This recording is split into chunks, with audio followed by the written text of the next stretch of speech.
vous avez assisté à la plus grande escroquerie que je n'ai jamais vue de ma vie avec la toxicité de l'hydroxychloroquine.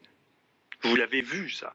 Et ça devrait vous poser la question de savoir, mais attendez, est-ce qu'on me ment ou est-ce qu'il n'y a que là-dessus qu'on me roule dans la farine? Vous devriez vous poser...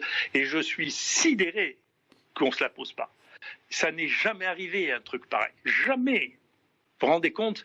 Il y a des gens qui ont réussi à essayer de faire croire et qui ont réussi à le faire croire à des gouvernements et à l'OMS qu'un médicament qui a 70 ans, qui est un des 2 médicaments les plus prescrits de l'histoire de l'humanité, tuait 10% des gens à qui on le donnait.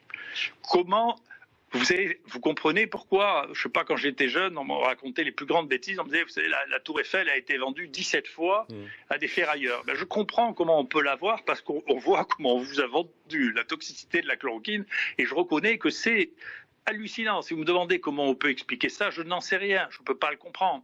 Et je ne comprends pas pourquoi ça, vous l'avez effacé de vos tableurs. Vous devriez poser la question à savoir, est-ce que vous avez cru à cette histoire de toxicité de l'hydroxychloroquine? Est-ce que vous avez vraiment cru que c'était possible qu'un médicament aussi connu que ça puisse être toxique à ce point? Et comment un journal comme le Lancet, qui devait avoir 3 ou 4 éditeurs, 5 reviewers, a pu laisser passer une chose pareille, et quelque chose qui doit amener à réfléchir sur l'état de notre société. Parce que ça, c'est profondément l'état de notre société qu'on peut berner à un point incroyable et qui est si facile à berner qu'elle a oublié, il y a 5 minutes après, qu'elle a été bernée d'une manière absolument incroyable.